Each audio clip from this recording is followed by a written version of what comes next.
Today, Mike, Brook and A'marri talk with Laura Hong, partner at Tucker Ellis Law Firm and attorney with nearly 40 years of uninterrupted trial experience defending class action, mass and toxic tort, product, and commercial litigation about her plans if she were to be elected for mayor of Cleveland Heights.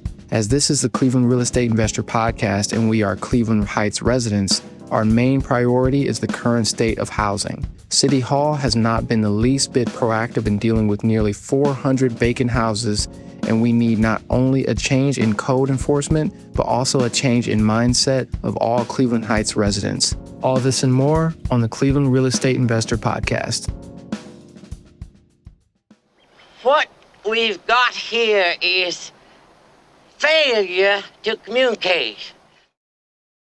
Hi, everybody. Mike Riley here with a very, very exciting episode of Cleveland Real Estate Investor. We need a new mayor time, and the Cleveland Real Estate Investor has its candidate lined up, ready to cannonball her into the fray, as they say. Her name is Laura Hong. Laura, welcome to the Cleveland Real Estate Investor. Thank you, Mike. Glad to be here. Let's do the proverbial 60-second credential talk before we start throwing bombs and jolting people on this podcast. So go ahead, Laura. Sure, Mike. Just very quickly, I've lived in Cleveland Heights for more than 40 years. I graduated from law school at Case Western. I've been in Ohio since I started Oberlin College in 76, and we raised our two girls. We live in the Cedar, Coventry area, me and my husband, and love Cleveland Heights.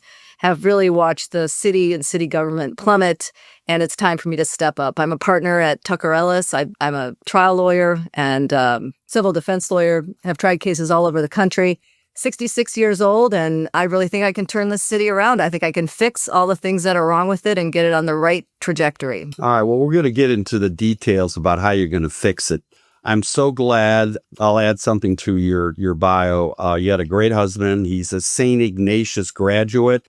He's an okay golfer. He's not a great golfer, but he's an okay golfer. And, I've known Laura for a long time.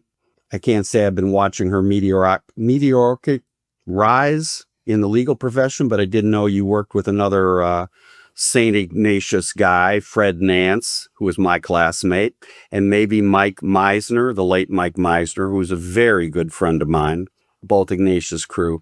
But we're going to put you through the gauntlet, because one thing I'm sick and tired of is all these smart people in Cleveland Heights who don't know how to get anything done.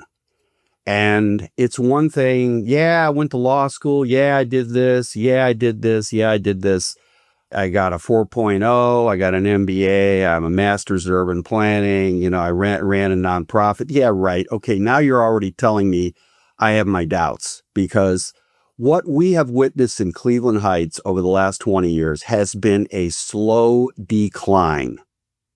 Lakewood is eating our lunch, the city of Lakewood. Ever since 2008, the crash of 2008, which is now going on 17 years, the Cleveland Heights vacant properties have held steady at between 300 and 400 houses. All you got to do is drive around north of Mayfield, don't drive around the Noble. At probably 1 in 6, 1 in 7 are either vacant or they look like the ghetto. You can drive around sections of Cleveland Heights. You're going to see the same thing. Now, Laura and I have talked about this, and I'm going to throw it back to her in a minute, about housing being the spoke of the wheel. Housing is, you've got 400 homes. That means you've got 400 times 5,000 average property tax. You've got 2 million sitting there waiting to be collected.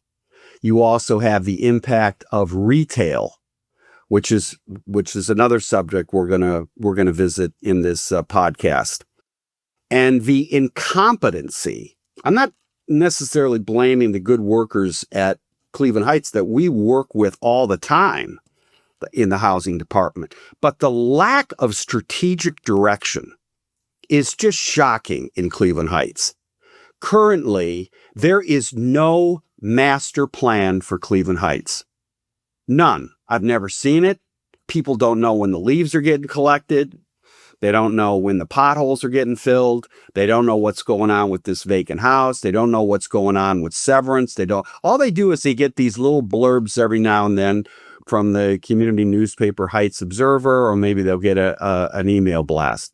So at the core is, when you're running for mayor, Laura, you're running as an outsider who's lived in Cleveland Heights, who's a problem solver. So let's just talk about housing. How are you going to solve housing? Well, in the short term, we have to absolutely have some strategic code enforcement. I don't understand why the code is not being enforced in areas where we have problems with vacant homes, and we have to reduce our hypervacancy problem. We also need to build some public and private partnerships to reduce that hypervacancy, because the city alone cannot do it. I've talked to many local developers in the area who want to buy these vacant homes. They want to fix them up, and they want to make some money. And some of that money will come back to the city. And yet, for some reason, they have run into brick walls at City Hall. No one can explain to me what that brick wall is, but it seems to be a collective mindset not to let this move forward. And I don't understand it, Mike, but I think I can make it happen. It's not that hard. We have, as you said, smart people in Cleveland Heights, people who live in Cleveland Heights who want to improve the housing stock. So this is not outside development. People who live here, who are dedicated, it is their livelihood, it is their business, and they want to fix this housing stock. And you're right, it is the hub, because with fixed housing stock, you bring in people who can own those homes, you bring revenues from their ownership, but you also bring in their income tax. You also then bring in businesses, and you bring in a more vibrant community. So that's the plan, through strategic code enforcement and allowing people to buy the homes and fix them up. Okay, well, as some people know in Cleveland Heights, and some people who've listened to this podcast know, I've been Johnny One Note in terms of housing for probably over 10 years. So I know why it's not working. I know the answer. It's not a mystery to me. And we'll just go through this and you can respond accordingly, Laura. Number one, nobody cares about vacant houses in the city hall. Nobody. It's not on the master plan. When I say master plan, it's not even in the strategic plan for 1 year. You have Cleveland Heights. What they excel in is studying, talking, and listening. They have listening tours. And every time they go out and do a listening tour and a survey, you know what the number one problem is? Housing. I live next to this vacant house. I don't know what's going on. Let me ask you, people that live in Cleveland Heights, who are on some of those listening tours, what is wrong with this picture when you're hearing over and over and over from your residents that this is a problem, yet you don't do anything about it? Answer is that you don't care about it. Well, Mike, I mean, to interrupt, I actually spent some time. I'm not talking that you don't care about it, okay? Well, a lot. I spent some time on the Cleveland Heights website and actually searching around to see if I could find out how many vacant houses there actually are. And I couldn't find it. I could only find that in 2020, there's, say, 2,000 vacant housing units. So, if we're counting apartments here and there, that's not going to help us with obviously a whole apartment building is something different, but apartments here and there, that's not going to help us understand the vacant housing. The point is that you're right. Those studies, study after study, but we don't even have that data. So number one, we've overstudied it. Number two, we haven't shared the data with all of the smart people in Cleveland Heights outside of city government so they can look at the data and make some sound decisions and help us solve the problems. And number three, we just have to roll up our sleeves and get to work. Okay. We just have to fix it. Okay, well, let's get down to specifics, because roll up your sleeves, have a passion for change. I'm a litigator. I can do this, et cetera, et cetera. I can already see people rolling their eyes. Let's get into specifics. My number one suggestion, if I was writing a plan, now when you write a plan, folks, it's like, I'm going to lose weight. I'm going to get my handicap down. I'm going to save money. I'm going to have X number of dollars in the bank at the end of the year. 1,000, 2,000, whatever. There's a number there. I'm going to lose weight. I'm going to get to this weight. I'm going to get to this handicap. And you relentlessly pursue that goal with a plan that is always being adjusted. If you want to lower, say, 400 vacant houses to 200 in the first year, the first thing you do is you stop wasting precious manpower on point of sale. Point of sale is gone on day one. No more point of sale. Your thoughts? I agree with you, and I said it in a little fancier way when I started off by saying strategic code enforcement. Point of sale is not helpful. It's not helpful to the sellers, and it's not helpful to the buyers. Back in the day when I bought my house 30 years ago, point of sale did serve a purpose. It did help us understand that the electrical was, problematic in our 1904 home. It did help us understand, but now people get their own inspectors. Real estate agents and sellers and developers understand far more about housing than was available 30 years ago.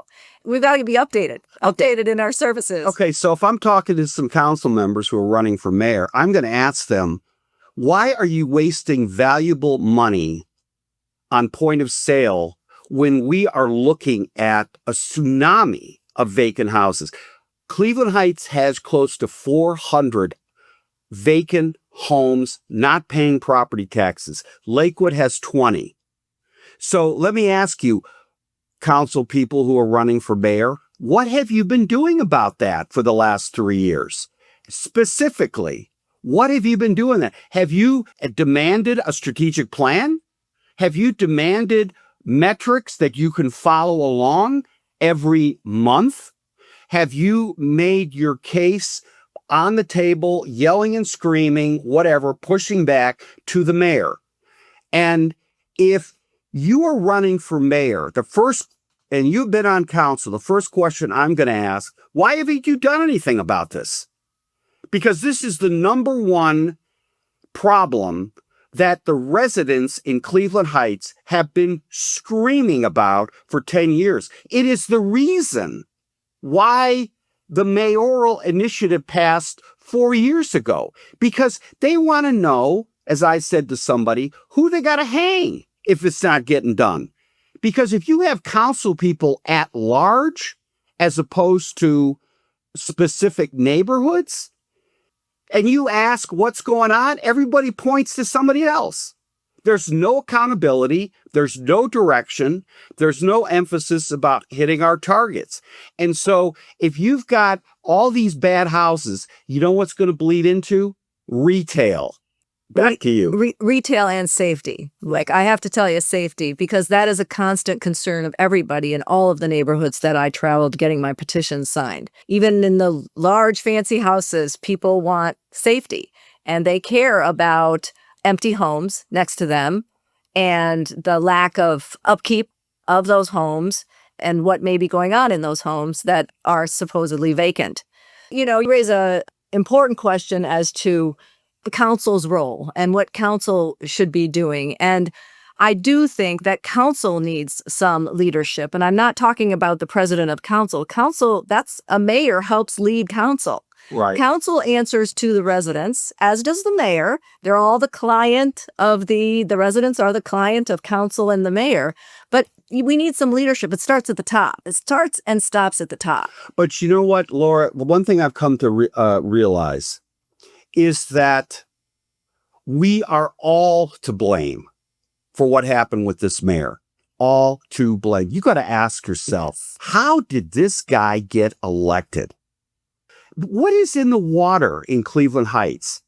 That just are we so focused on saving the butterflies, painting the rainbow sidewalks, saving the planet, saving the climate, everything but what our constituents want. And there is a mentality in Cleveland Heights that has to change. It is becoming the San Francisco of Ohio, where San Francisco was a great progressive city, and all of a sudden they had to recall the attorney general because they're having a revolving door.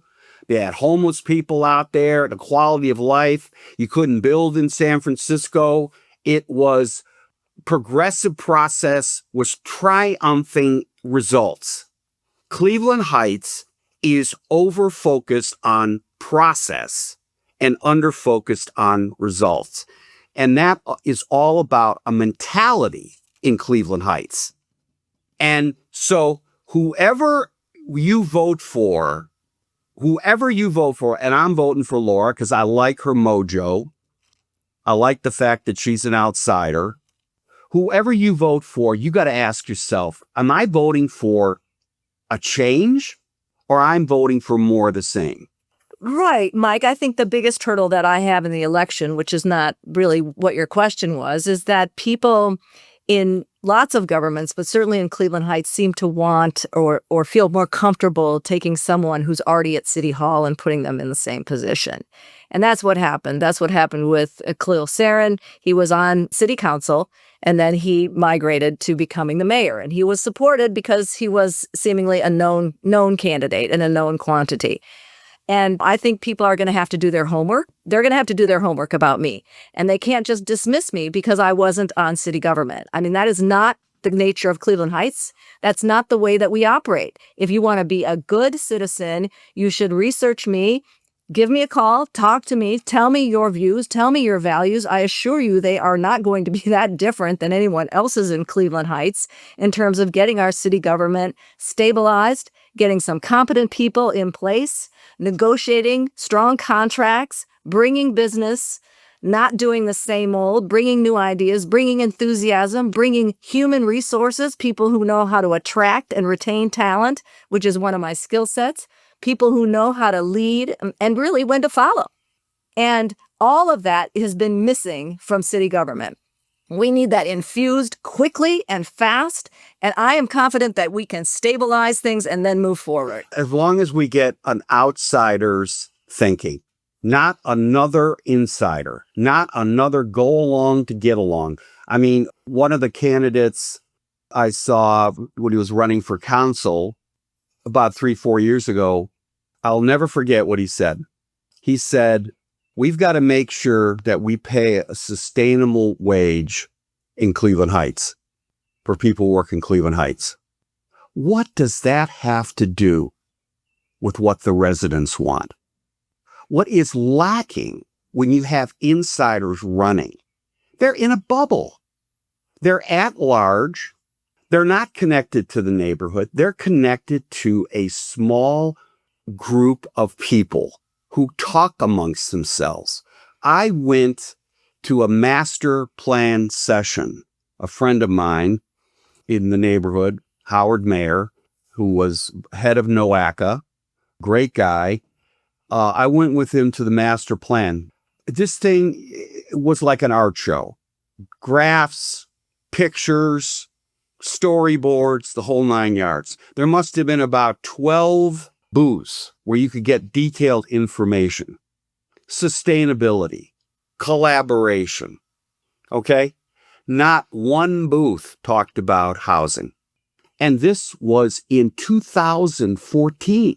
This is at the height of the problem. I made a bet, created a, infamous reputation in my old neighborhood at Forest Hill, which was a private community that had covenants. When the wreckage hit Forest Hill, we had 50 homes out of 1,000 that were vacant. People walked away from their mortgages. This was like in 2009, 2010, 2011. I kept waiting for people to do something. And what happened was, when I started bringing it up, it was like fingernails on a chalkboard. People just don't want to go down confrontation lane and challenge themselves to rethink and solve a problem. And that is at the root of this election. We have reached the bottom in Cleveland Heights. It doesn't get any worse than what we've been going through for the last year. So do we want more of the same? Which is why we're backing you. Different, insurgent, entrepreneurial thinking. Is it working or is it not? The mayor's at the top setting the agenda. Do we want to subcontract out city services? Do we want to hire a virtual assistants like we have in the Philippines who are going to answer the phone and get direct contact? Are we going to go after all that money we're losing on vacant houses to beef up? But those are the specifics. When you're running, Laura, what is your specific plan for Cleveland Heights?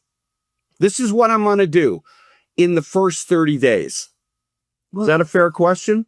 First 30 days? Well, it's going to be a little touchy-feely for you, Mike, but I got to get to know the current staff, right? Now, hopefully, you'd get to know that before in transition. Exactly. Right? You would so to kind of blend in transition. Transition would be after the November election, so you'd probably have a month or 6 weeks. Then hopefully you can come into City Hall and get to know how things are operating on the ground level, right? Right. Who's doing what, how people feel. I mean, one of the things when you take over management of a group, you need to meet with the group as a group and individually. So people understand you and you understand them. And you talk to them about your plan. And your plan may be slightly different in terms of where they are and what their role is, right? And how they're going to respond. But then you also talk to them as a group in terms of your larger plan. And you develop trust. And that can be developed very quickly. It really can, because they know your plan. Okay, let me challenge you. Yeah. You're thinking Sure. on that. Sure. FDR, 1932. He comes in. It was at the depths of the Depression. 1932. There was run on banks.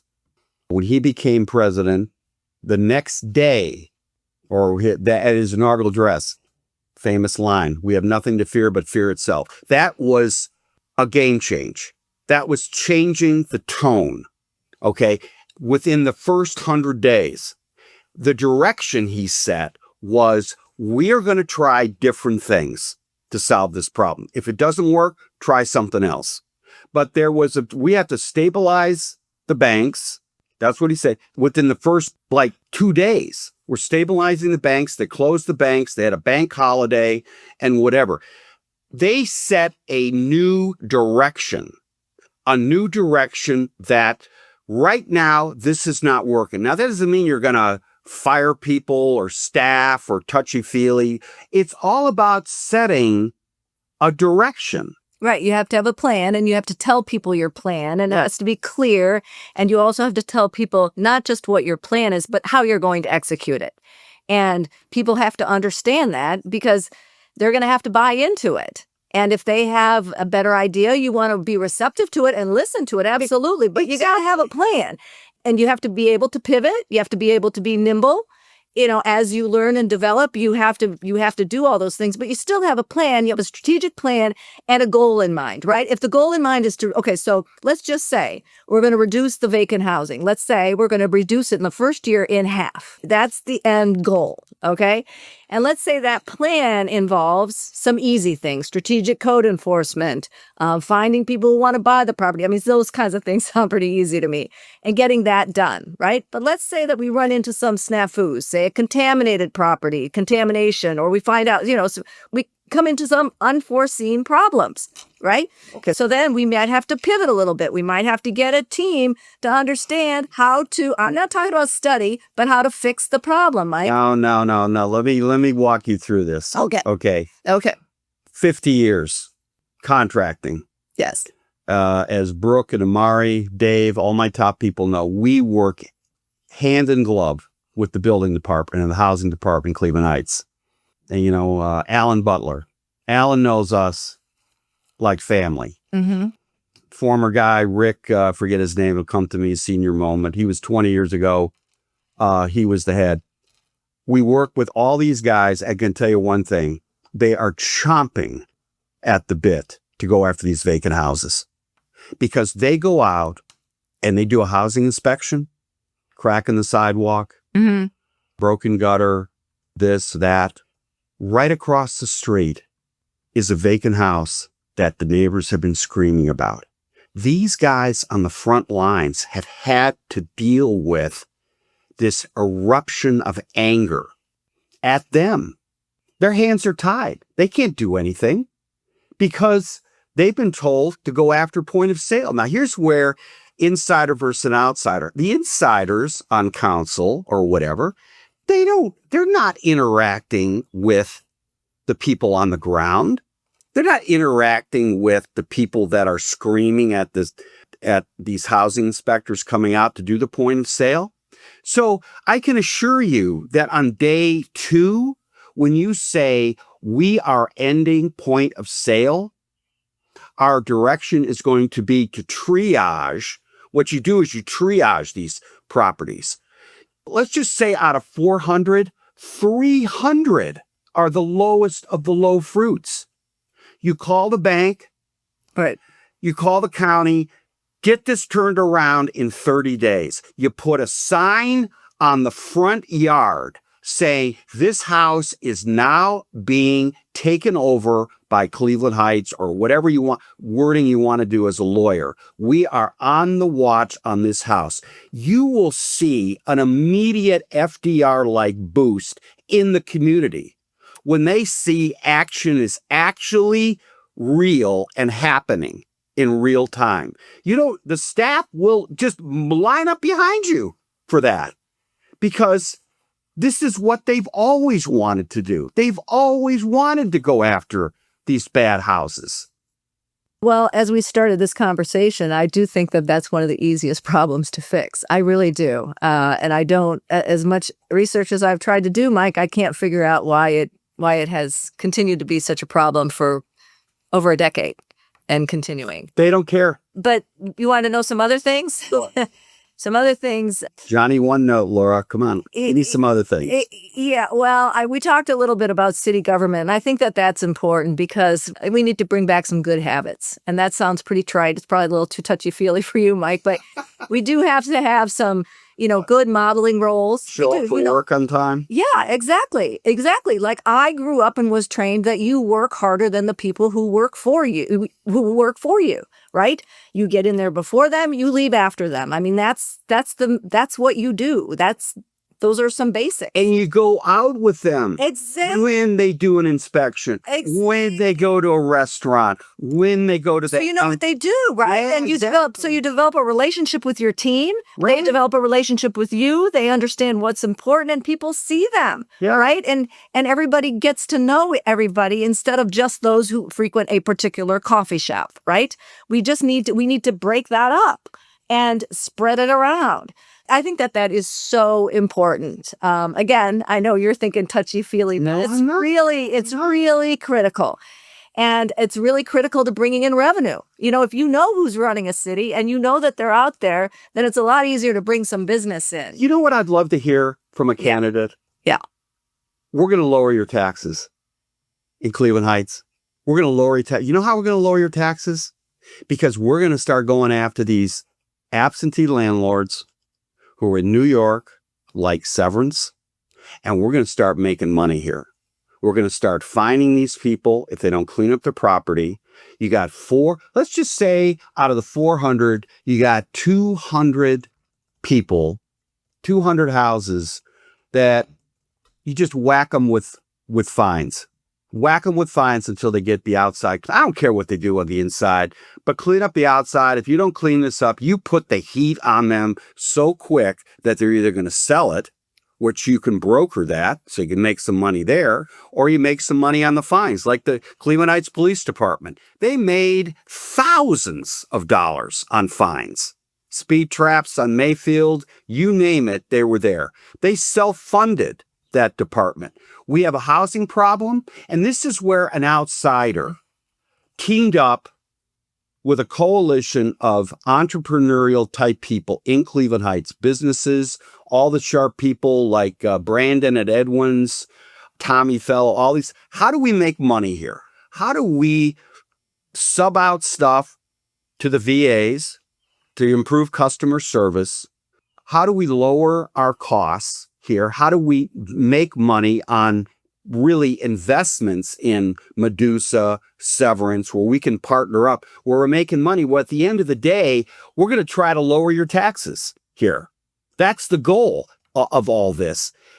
I don't think I've ever had a candidate say, I'm going to try to lower the taxes here by making some money, more money for the city. What's your thoughts? Well, I mean, I agree with you. Everybody is really upset about the high taxes that we pay in Cleveland Heights. Really, really upset about them. And one of the ways I think you can defer a lot of that or bring that down, Mike, is through building public and private collaboration together. Like we have to do that.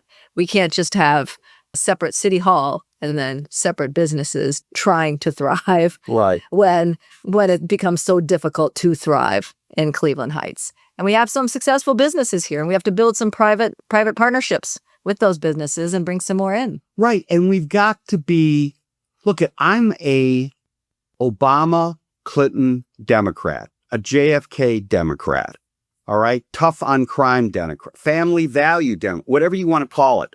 But you've got to challenge the mentality in Cleveland Heights. Think differently.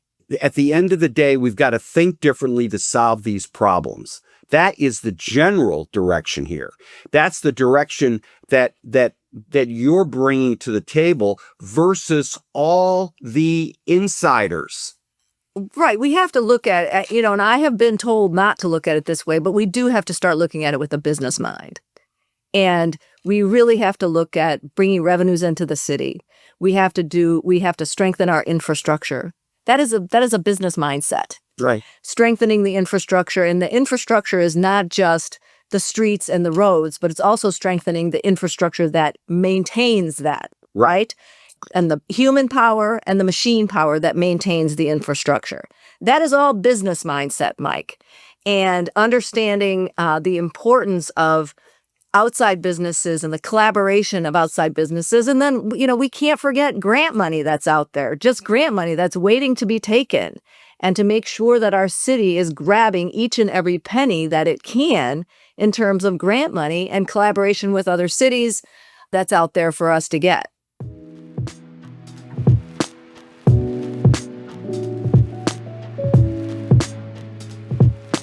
Hey, let's stop here. We got to pay some bills. 30 seconds, and we'll be back. If you've been listening to this podcast, then you understand or should understand the pitfalls of investing in Cleveland real estate. Say you're looking for an investment property to rent, and these are the things that could happen and often do. You overpay for a house, and it's in the ghetto. Then you find that it's a money pit with endless surprise repairs. Your hapless property manager, who may be the brother-in-law of the realtor, gets a tenant who after 3 months stops paying the rent. Then the toilet explodes, and you have nobody to repair it because, guess what? The property manager is not answering the phone. Yep, that's the ugly side of the Cleveland real estate market. But we have a solution. Buy one of our properties. It's been inspected. It's been vetted. It's in a rock-solid part of town. It comes with a Gold Star tenant paying top dollar rent, and we manage it. Call us at 216-371-8160 if you're interested.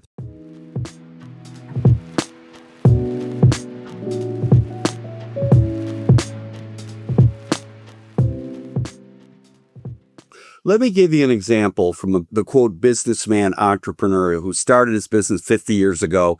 We're constantly changing. We're constantly evolving. Let me give you a couple good case studies. Let's take a street in the Noble area, Neela View. Okay. Neela View. We have property in Grayton. We manage properties. We consult. We have a lot of customers. Riley Painting and Contracting customers in that area, longtime customers. You see this story all the time. You go to that house, Brook's gone to, we've done an estimate there. The house is meticulously cared for. They got the white brick around the garden. You can tell the lawn's been mowed. Next door, vacant. 3 doors down, vacant. 2 doors across the street, vacant. 4 cars parked on the... Okay, now we can talk about code enforcement. That's kind of goo-goo government. Oh, we've got to enforce code. The reality is when you micro-target streets that have an overabundance of vacant or non-compliant houses that look terrible from the outside, not only are you going to foreclose on them and flip it to a young owner, which is then going to Right. which is then going to increase retail. But you know what else you're going to do? You're going to raise everybody's property value. Right? Right. Which is a concern of that individual that was maintaining their house right there. Yes, ultimately when they sell it, they want the higher value, but they don't want the higher taxes. You clean up those 10 houses on a 50-house street. Cut the grass, quit parking on the lawn, get this empty wreck of a old school bus out. I mean, we're talking the lowest of the low fruits. Everybody's property values go up, which means their property taxes go up, which means everybody's taxes get lowered as a result. And I'm talking, you know what? When I talk as an owner in this company, you hear this all the time, Brook and A'marri. Well, talk to a foreman and we'll say, listen, I want to try this new tool, this sprayer, or we want to do the boom, right? Brook, you jump in here. I've been kind of, and what is the reaction you usually hear from them? Oh, no, we can't do that. It's going to be easier if we just do it the way we've been doing it. Yeah, like when we did the mansion, the 2 Vs. Remember, we brought the boom out. I told these guys, we're going to spray these Vs, these huge Vs with the boom. We got the boom. We'll change the tip. And you know what? I'm listening to them like some of the people listening to this podcast. You know what they're saying? Oh, we can't do that. We can't do that. Oh, no. No, we got to have point of sale. They're just, it's like they're just knee-jerk reaction is we can't do that, right? Well, you know what? What I always say here is there's $1 million lottery ticket here. Work to find it. You know, they'll ask 50 questions. When you tell a person there is $1 million lottery ticket in this room, you know what they're going to say? They're not going to say, I can't find it. They're going to say, where is it? Where'd you put it? Who was last here? You know, they're going to ask questions. That is the mindset here. These are pretty simple things. Change comes from challenging conventional thinking, which is why an outsider like you is what we need, not more of the same. Well, you know, I think a lot of it has to do with training, though, Mike. What I do as a lawyer is I look for a better, new way to solve the problem. I mean, that's my training. So I don't really know. People get into trouble. That's usually why they get a lawyer, right? And so the first question is, okay, how do we solve this? And if it's the same old, they wouldn't need to call a lawyer. So they're looking for an innovative thinker who can think outside the box and think strategically and plan and execute quickly, swiftly, and properly. No is not an acceptable answer. Exactly. Right? We're not talking training. No, we're talking about Vulcan mind meld here. We're talking about, you know what? You can't train somebody who doesn't want to be trained. The reality is we take people here like Brandon, you know, at Edwin's Institute. Yeah. He takes them and the first thing they do is they just detox them of that negative, passive thinking. Then the training comes.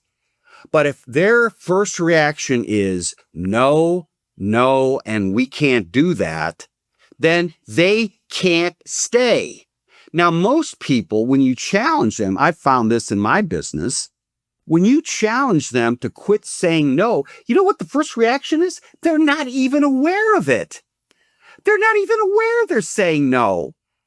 I'll say, look, you get fined every dollar for a negative thing. Within 5 minutes, it's $10. Right, Brooke? Right. Yeah.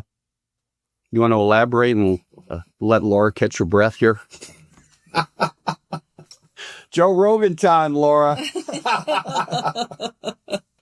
Yeah, you know, I think people say no without even processing it because no is really easy. It's the easy kind of like out instead of trying something new. I can tell you just as like a young resident in Cleveland Heights, you know, and A'marri is another young guy here. My wife, I have friends around my age in Cleveland Heights, and they're all saying the same thing. It's like, I'm not going to vote for the same old.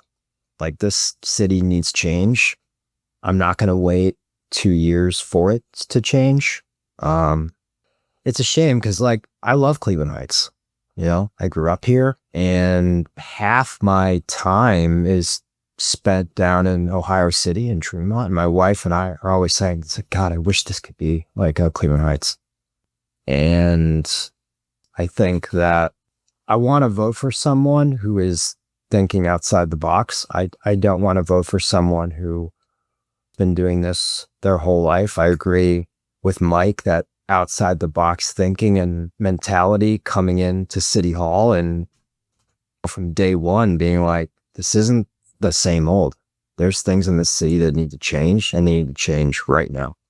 Well, as a young parent and family man, shall I say, and taxpayer in Cleveland Heights, both property and income tax, what is it that attracts you, other than perhaps your friends living there, but to, say, Tremont and Ohio City? What is it that takes you there that you want to see here?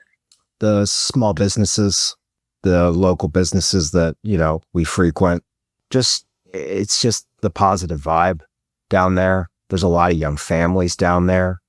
Now, I mean, there's parts of the West Side, you know, like there's parts of Cleveland Heights that just, you know, hey, they just are what they are. But the main reason we go down there is just for, I would say, like the local businesses and the fact that a lot of our friends are living down there. And based on my conversations with people in the local businesses, one of their biggest hurdles are the landlords. Absentee landlords. Bingo. And not being able to have a sustainable business. I mean, because people want to go to them, it's just not sustainable because the cost is so great. The upkeep is so poor. They cannot get things like their inventory delivered because they don't have the doorway to get the inventory in. They don't have the equipment that landlords should provide. They don't have, it's just some real basics. And we have problems with old housing and old buildings. And, you know, those things need to be cleaned up for successful businesses. But tiny businesses can't sustain that. Wait, but look with your eyes open at why Coventry fails versus Lee and Kensington and Meadowbrook, which is now hipster heaven. Look at Taylor Fairmont on the rise, Gigi's. Yes. Okay. Yes. What is among those three? One is failing, two aren't. Coventry is failing because of north of Mayfield. It's a ghetto. There are a lot of decrepit homes with landlords who don't give a shit. You start putting heat on that area and start putting signs out that we are now going to be cleaning up this neighborhood. And not only signs on the street, but then you do your email blasts. And this is where it's almost comically bad with Cleveland Heights, with their email news, which is all spent on, again, saving butterfly type shit.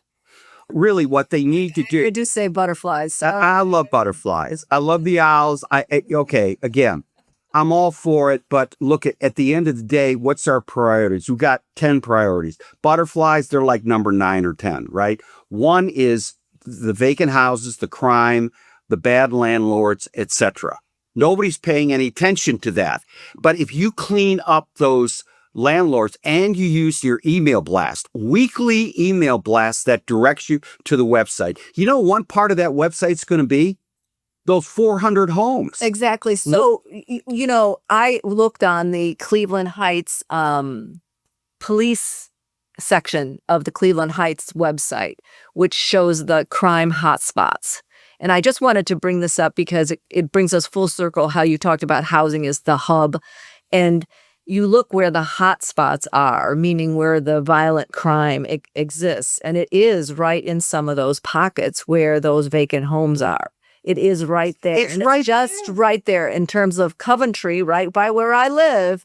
It is right there in that north of Mayfield area. It's a big concern.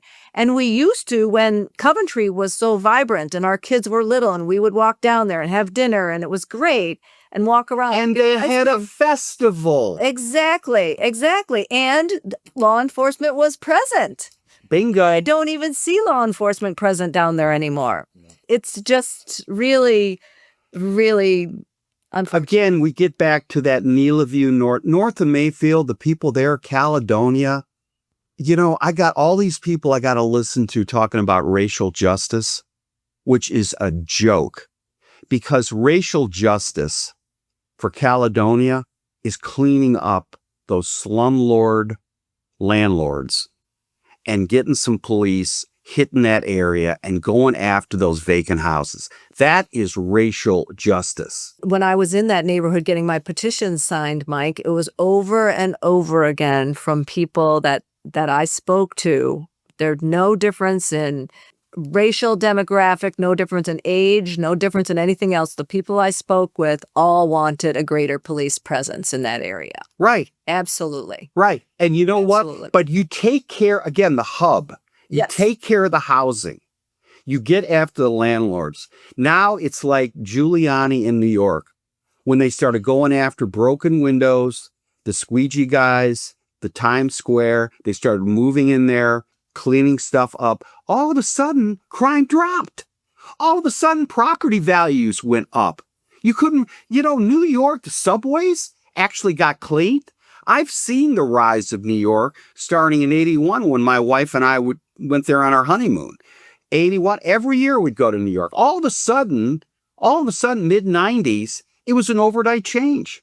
Everything started changing. Subways got cleaned up.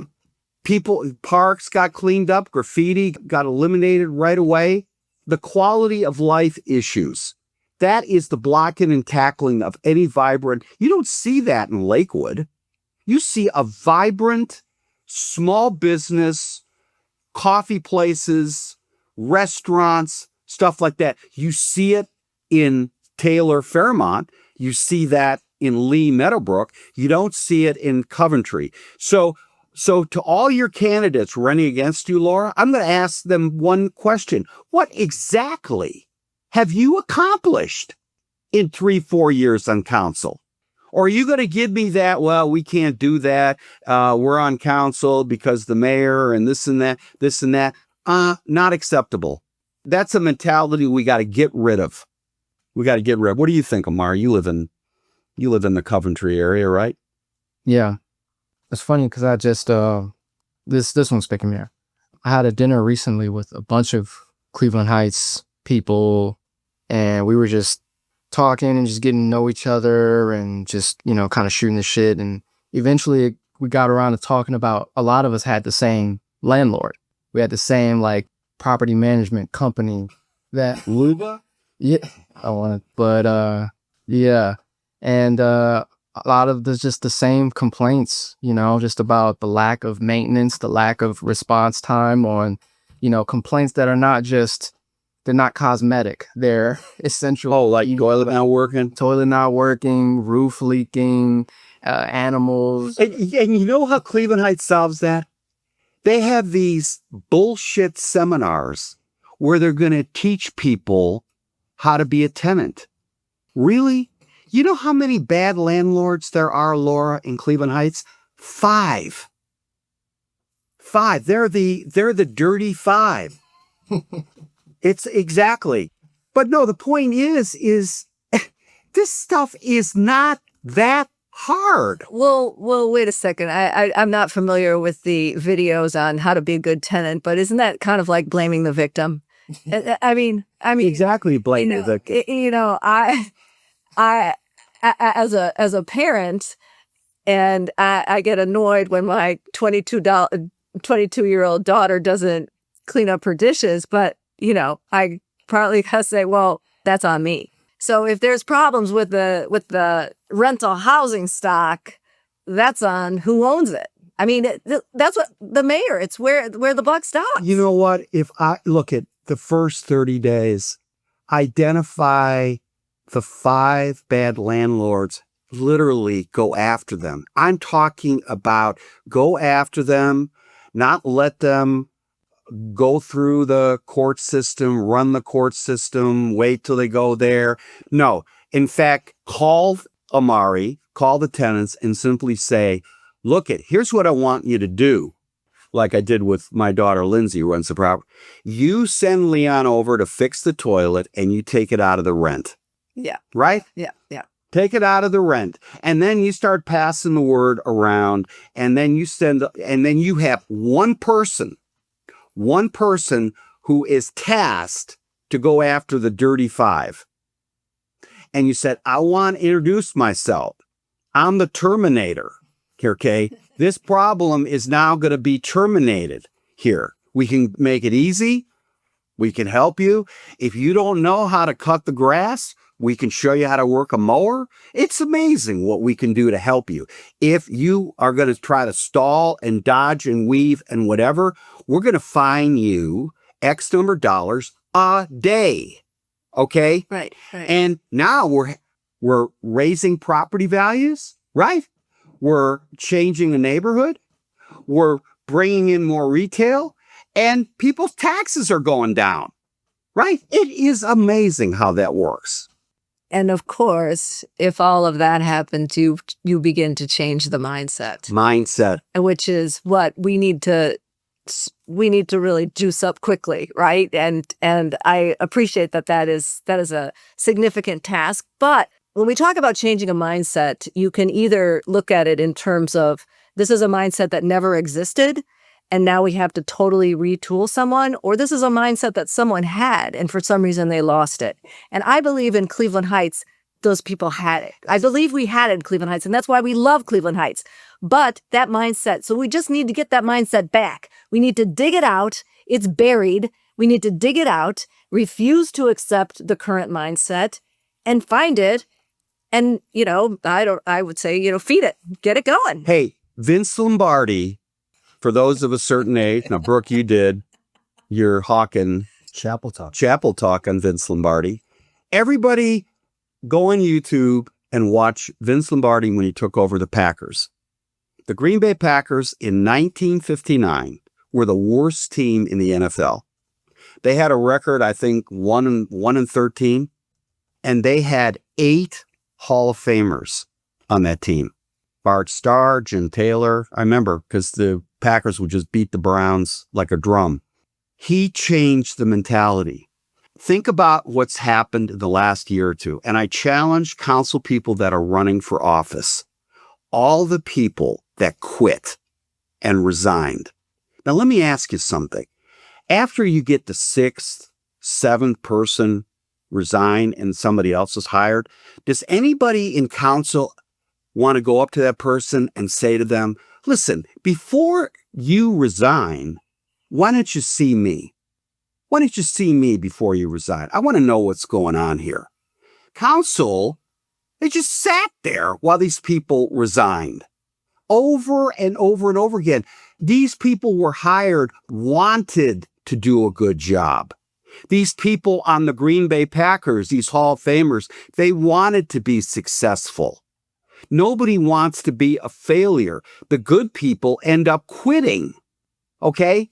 And that's what happened with Cleveland Heights, because what the mayor was doing for years, he even threatened Future Heights with funding unless the messaging was cleared by him. Did you know that? Yeah, I'd heard. I heard. Okay, that. So here's the mayor threatening employees, threatening Future Heights 2 or 3 years ago. He's doing this, and yet council is just what? What are we doing about it? Is anybody making any noise? Or are they constantly waiting for the next shoe to drop? The mentality is the mayor has always from day one wanted to control the PR. That was obvious from day one when he prevented people in the housing department from talking to the housing committee unless the questions were cleared by him. He tried to control the messaging. And so when you had good people working in the city, they quit because they didn't want to be part of this charade. Because their mindset could not be changed for the worse. Exactly. Right. So we absolutely, but that only makes clear that we have a lot of people who have the right mindset, and we have other people who we just need to get it back. They have it. We just have to get it back. Right. Right. So, and I think that's an important factor that we have to appreciate and nurture in Cleveland Heights. The fact that we have somewhere in the belly the right mindset, and we just have to get it back.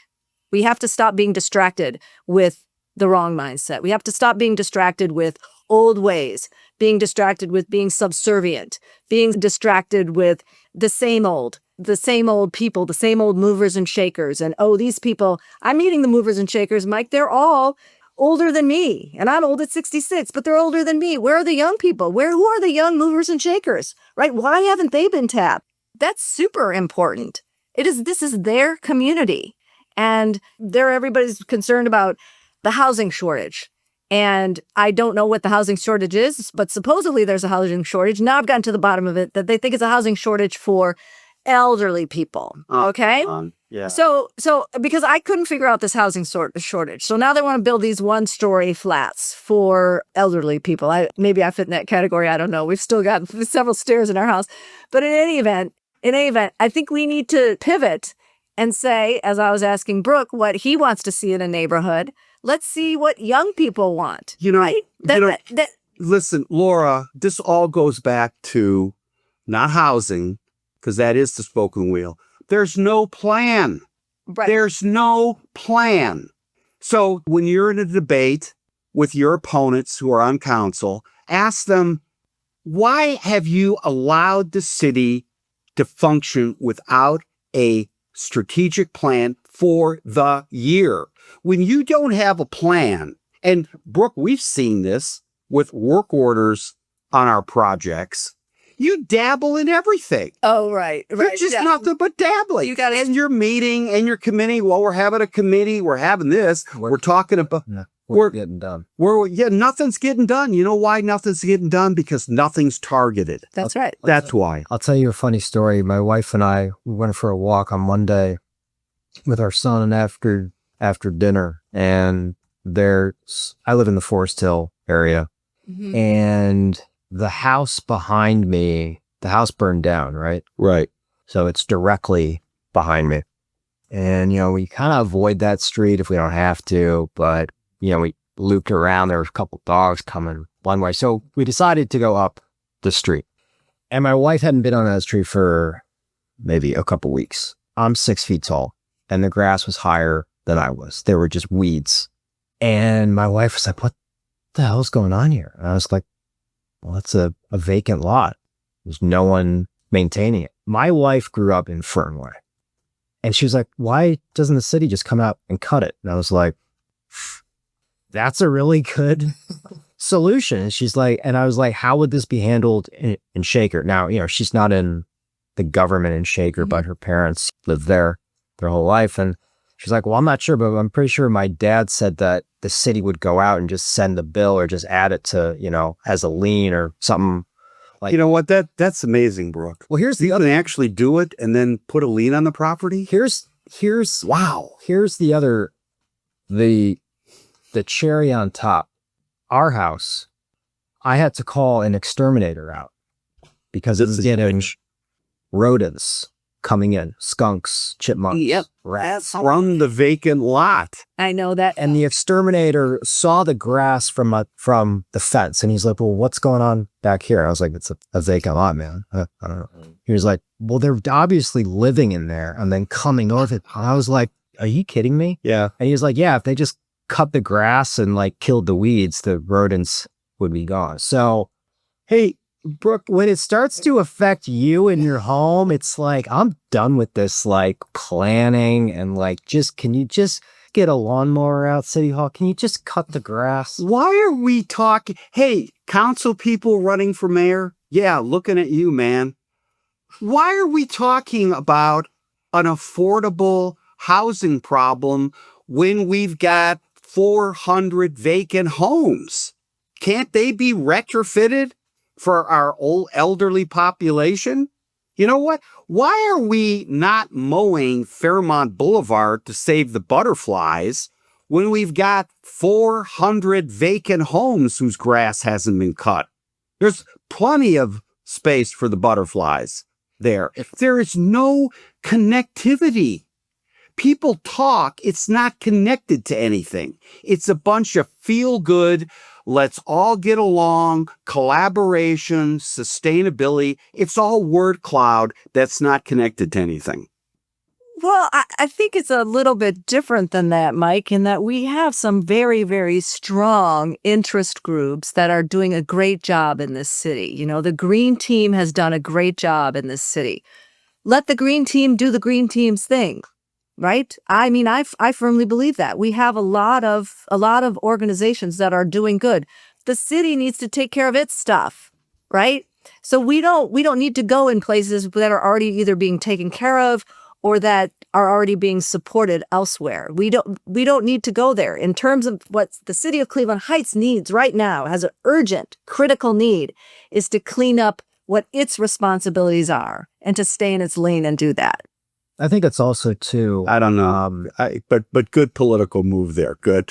I think it's, because we just sold a house on Hollister, which is a 2-minute walk from this empty house, the 6-foot high weeds. And I met with the inspector there, really nice guy. I've worked with him on a couple of projects, and I got the report, and one of the citations was cut the front lawn. And I'm looking at it, I'm like, why are we, dude, like, it's cut. And he's like, well, you just got to make sure before it closes. And I was like, okay, can you come on, check the West? It's like, I mean, why are you getting me? It's like, we fixed it, we bought it, we fixed it up, the value increased. Cut on a dead tree. We have a letter on our house. I have a letter that the rhododendron is too close to the house. That's ridiculous. I got a look property tax at $23,000 a year. Hey, Forest Hill housing. I used to stand there. I talked to some people at council. I keep telling them, look at guys, I'm not making this up. I'm hearing from my customers. They are fed up with the lack of action on these absolute rat-infested vacant houses. And then they get a notice for a crack in the sidewalk. Are you kidding me? Yeah. So it's not just lack of planning. It's a total disconnect from the average resident in Cleveland Heights. Yeah, and yet is that because they're going for the low hanging fruit? Go to Brook and get Brook to cut his grass, but it's too much trouble to get an absentee landlord to cut their grass. Is that what's happening? I mean, I don't know. No plan. No, because when you have a plan, like when we have a work order, and Brook knows this because he's the control of the company. Let's say we're working at your house. We got 200 hours on that house. Mm-hmm. We have markers that measure where we are on this. Yes. Let me tell, again, members of council running for mayor, let me explain how this works. When you have a plan, it's not just something you cooked up. No, you have benchmarks. You actually have benchmarks and deadlines. Yeah. And then you ask yourself, why isn't this getting done? You know why, when you ask that question, and we'll start wrapping this up. When you ask that question, Laura, I don't understand why this is getting done. You know the answer is? Because nobody is asking that question. Nobody is pounding the table and saying, do you know what you're doing? You're a smart person. You got an MBA, or maybe you worked for McKinsey. But at the end of the day, if we're studying 10 years on severance, and we've got a vacant lot for 3 years, we've got a rat-infested vacant house for 5 years, do you understand that this is not working? And that's a problem peculiar to Cleveland Heights. Too many smart people here who are not challenging the status quo. It's the same old wine and cheese meeting, nonprofits. Yeah, I get your thing about the lane, but it's like Cleveland Heights is like the Titanic. It's sinking. And yet people are scurrying around, rearranging the deck chairs. I spent a lot of time reading the charter to figure out what the mayor of Cleveland Heights is supposed to do, Mike, and the roles and The job description. yeah, exactly. And it's vague enough, but the bottom line is that He cuts ribbons. the mayor, wherever you go, the mayor is the executive, right? And then I said, well, what is an executive? And an executive is supposed to execute. That's what they're supposed to do. They're supposed to take the plan and execute. And there are some people that do not have executive functioning. They don't. That's fine. Everybody has their strengths. That's where I sort of tell you as we were wrapping up, that is where my functioning is. It is in executing. You got to be a leader. Right. Leader first. Leader first. Inspire. Challenge. Change the mentality. Then you come up with a plan and you execute it. If you're up in your ivory tower, and I'm not saying you are, but if you're up in your ivory tower playing CEO, and that's Warren Buffett. I mean, he thrives on buying companies that have great management. Oh, yes. That has always been the secret. Yes. Great management. Yeah. Great management is walking the factory floor. Yeah. Great managers is visiting. Danaher, which is a great company, has been a seeding ground for great executives. They're one of their top C-suite guys took over GE 3 or 4 years ago. When I heard Danaher guy took over from the GE Jack Welch shit show executives, I told my wife, buy stock in GE. GE has gone up like a rocket as a result. He threw out underperforming companies. It was all about executing for the benefit of the shareholders. The mentality in Cleveland Heights is disconnect from the shareholders. They're up in their own ivory tower. They don't know what's going on. They feel customer calls coming in left and right. When is this pothole going to be fixed? Can you send somebody out to mow the lawn? The residents are the foremen. They're actually telling the city what to do. The city's not going out there and say, I'm sorry, we should have got that done a week ago. And that disconnect is that's the hot button in this race. Are you actually going to kick some ass and change the mentality? Because leadership, inspiring people, is what this city desperately needs. Well, Final thoughts, Laura. The final thoughts are, I think the proof is in the pudding, Mike. I have years of experience in leadership, successful leadership. I am known for my enthusiasm and unyielding energy. And I think that with sound ideas and strategic thinking, that's kind of all you need. Well, you're a difference. Stay in that different lane. Laura Hong, stay strong with Laura Hong. How's that? You like that? Save Cleveland Heights, not the butterflies, for now at least. I'm saving the butterflies. Okay, yeah. You can do that on East Overlook. All right, thanks, Laura, for this gauntlet. Okay, thank you.